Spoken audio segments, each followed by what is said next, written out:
ഈ ഡൽഹിയിലെ ഈ കോൺഗ്രസ് തീരുമാനങ്ങളെ സ്വാധീനിക്കാൻ കഴിയുന്ന ഒരു നേതാവാണ് താങ്കൾ.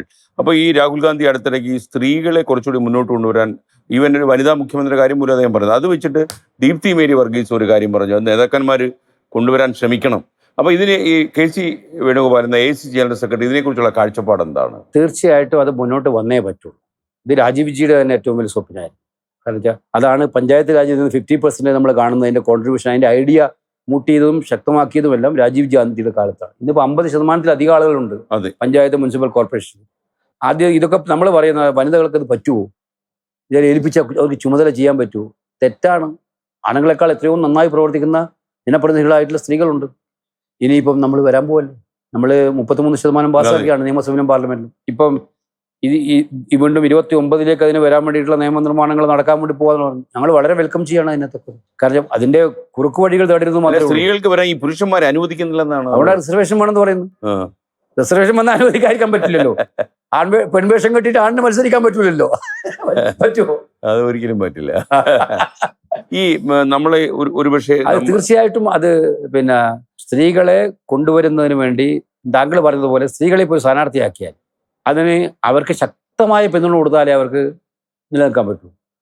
അപ്പോൾ ആ ശക്തമായ പിന്തുണയാണ് പാർട്ടി കൊടുക്കേണ്ടത്.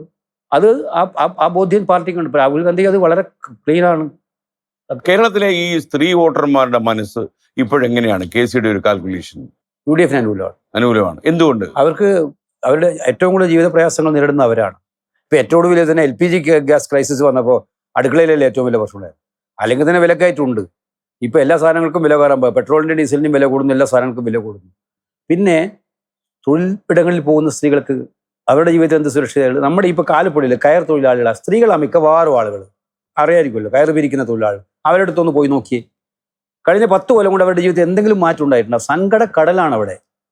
മത്സ്യത്തൊഴിലാളികളായ സ്ത്രീകൾ, കശുവണ്ടി 900 ഫാക്ടറി ഉണ്ടായിരുന്ന കശുവണ്ടി ഇന്നിപ്പോൾ 100 ഫാക്ടറി പോലും ഇല്ല അവിടെ. അവർക്ക് എന്തെങ്കിലും സ്ഥിര വരുമാനം ഉണ്ടാക്കും. അവരെല്ലാം ഇപ്പോൾ തൊഴിലുറപ്പ് തൊഴിലിന് പോയിട്ടാണ് ജീവിക്കുന്നതാണ് പറയുന്നത്.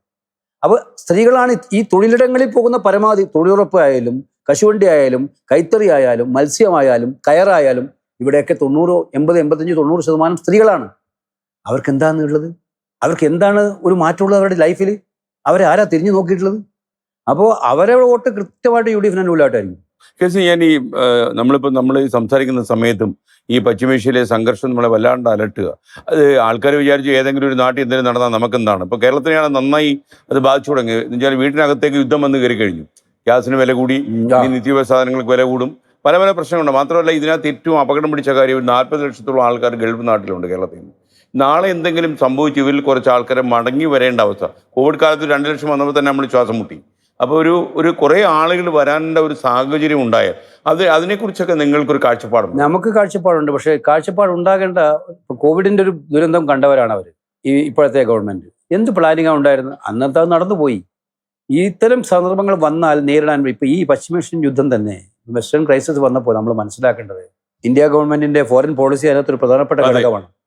ഒരു രാജ്യത്തിൻ്റെ രാഷ്ട്രത്തലവനെ എന്തോ കാരണമായിക്കോട്ടെ ഇസ്രയേൽ അമേരിക്കയുമായി ചേർന്നിട്ട് പിടിച്ചോണ്ട് പോയി കൊല്ലുമായിരുന്നു. ഒരു രാജ്യത്തിന്റെ രാഷ്ട്രത്തലവനെയാണ് കൊല്ലുന്നത്. അവരുടെ ആത്മീയ നേതാവാണ്. അതിനപ്പുറത്തായ അദ്ദേഹം രാഷ്ട്രത്തലവനാണ്. അയാളെ സത്യത്തിൽ യുദ്ധങ്ങൾക്കും ഒരു നീതിയുണ്ടല്ലോ, യുദ്ധനീതിയുണ്ടല്ലോ. അതുപോലും പാലിക്കപ്പെടാതിരുന്നപ്പോ നമ്മൾ ഒരിക്കലും മിണ്ടാതിരുന്നിട്ടില്ല. ഇന്ത്യയുടെ വിദേശ നയം എല്ലാ കാലത്തും നമ്മൾ സമദൂരം പാലിക്കും എല്ലാവരോടും. പക്ഷേ നിർണായകമായ കാര്യങ്ങളിൽ ശരിയെന്ന് തോന്നുന്ന കാര്യങ്ങൾ തുറന്നു പറയുന്നതിന് മടി കാണിക്കാറില്ലായിരുന്നു.